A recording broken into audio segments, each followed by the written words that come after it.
ഇന്ന് കർക്കിടകം 1 രാമായണ മാസം ആരംഭിക്കുകയാണ്. രാമായണത്തിൻ്റെ മഹത്വത്തെയും രാമായണ സന്ദേശത്തിൻ്റെ പ്രസക്തിയെയും കുറിച്ച് ലോകം ഏറെ മനസ്സിലാക്കേണ്ട ഒരു കാലഘട്ടത്തിലൂടെയാണ് നാം മുന്നേറുന്നത്. നമ്മുടെ ജീവിത സാഹചര്യങ്ങൾ ഒട്ടേറെ പ്രശ്നങ്ങളും അതുപോലെ തന്നെ മനുഷ്യൻ നിരവധിയായ മാനസികവും ആയ പല വിഷയങ്ങളെയും അഭിമുഖീകരിക്കുന്ന ഒരു കാലഘട്ടത്തിലാണ്. സങ്കീർണമായ മാനസിക കുടുംബ പ്രശ്നങ്ങളെ പരിഹരിക്കുവാൻ രാമായണ സന്ദേശം എത്രമാത്രം ഉപകാരപ്രദമാണ് എന്നതിനെക്കുറിച്ച് അടുത്ത ഒരു മാസക്കാലം മുഴുവൻ മാനവീയം പ്രക്ഷേപണം ചെയ്യുകയാണ്. വിവിധങ്ങളായ കഥാപാത്രങ്ങളിലൂടെ മനുഷ്യനെ ഏതെല്ലാം തരത്തിലുള്ള നന്മയാണ് രാമായണം പഠിപ്പിക്കുന്നത്. രാമായണം എന്നത് ലോകത്തെ ഏറ്റവും ശ്രേഷ്ഠമായ ഇതിഹാസവും ലോകത്തെ ഏറ്റവും ശ്രേഷ്ഠമായ മനുഷ്യനെ ഏറ്റവും നന്മയിലേക്ക് നയിക്കുന്ന ഉദാത്ത സുന്ദരമായ കാവ്യമാണ്.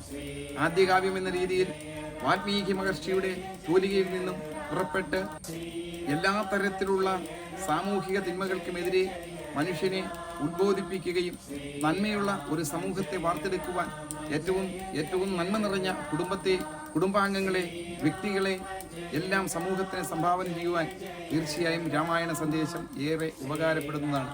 എല്ലാ ദിവസങ്ങളിലും രാമായണത്തിലെ ഏറ്റവും പ്രധാനപ്പെട്ട സന്ദേശങ്ങൾ വ്യത്യസ്തങ്ങളായ കഥാപാത്രങ്ങളെ അടിസ്ഥാനപ്പെടുത്തി ഓരോ ദിവസവുമായി നാം സംപ്രേഷണം ചെയ്യുകയാണ്. സാധ്യമാകുന്നത്രയും രാമായണ സന്ദേശം ജീവിതത്തിലേക്ക് സ്വാംശീകരിക്കുവാൻ നമുക്ക് കഴിഞ്ഞാൽ നമ്മളുടെ ജീവിതത്തിൽ വളരെയേറെ പ്രയോജനപ്പെടുമെന്ന കാര്യത്തിൽ യാതൊരു തർക്കവുമില്ല. ഋഷീശ്വരന്മാർ രാമായണത്തെ അടിസ്ഥാനമാക്കി എത്രയോ കാര്യങ്ങളാണ് ലോകത്ത് ഇന്ന് പ്രചരിക്കുന്നത്.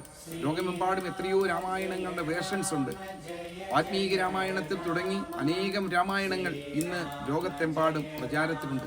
ലോകത്ത് അനേകം ഭാഷകളിൽ എഴുതപ്പെട്ടിട്ടുള്ള ഒന്നാണ് രാമായണം.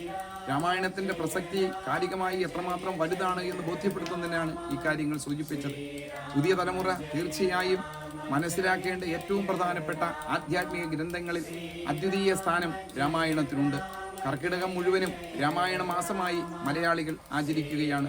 അതുകൊണ്ട് തന്നെ ഓരോ ദിവസവും രാമായണത്തിലെ ഏറ്റവും സുപ്രധാനമായ സന്ദേശങ്ങൾ നിങ്ങൾക്ക് നൽകുക എന്നതാണ് ഞങ്ങൾ ഉദ്ദേശിക്കുന്നത്. നമ്മളുടെ ജീവിതത്തിലേക്ക് ആ സന്ദേശങ്ങളെ സ്വീകരിക്കുക വഴി ഓരോ വ്യക്തിയും ഓരോ കുടുംബവും സമൂഹത്തിനും രാഷ്ട്രത്തിനും ഏറ്റവും ഗുണപ്രദമായ വ്യക്തികളും കുടുംബങ്ങളുമായി മാറണം എന്നുള്ളതാണ് ഞങ്ങൾ ആഗ്രഹിക്കുന്നത്. തീർച്ചയായും നമുക്ക് സാധ്യമാകുന്നതുമാണ്. രാമായണത്തെ അധിഷ്ഠിതമാക്കി രാമായണത്തിലെ ഓരോ കഥാപാത്രങ്ങളും ഓരോ സന്ദർഭങ്ങളും മനുഷ്യജീവിതത്തിൽ നാം അഭിമുഖീകരിക്കുന്ന വ്യത്യസ്തങ്ങളായ വിഷയങ്ങളുമായി താരതമ്യം ചെയ്യുമ്പോൾ നമുക്ക് ജീവിത വിജയത്തിലേക്ക് പോകുവാനും ഏറ്റവും നല്ല രീതിയിലുള്ള കുടുംബജീവിതവും ഏറ്റവും ശ്രേഷ്ഠമായ സാമൂഹ്യ ജീവിതവും ഒക്കെ നയിക്കുവാനും രാമായണം ഏറെ പ്രയോജനപ്രദമാണ്. ഇന്നു മുതൽ ഈ വർഷത്തിൽ 32 ദിവസമാണ് കർക്കിടക മാസം ഉള്ളത്. ആ 32 ദിവസവും രാമായണ സന്ദേശം പ്രക്ഷേപണം ചെയ്യുന്നതാണ്. നിങ്ങളുടെ എല്ലാവരുടെയും പിന്തുണ ഉണ്ടാകണമെന്ന് അഭ്യർത്ഥിക്കുന്നു. നന്ദി, നമസ്കാരം.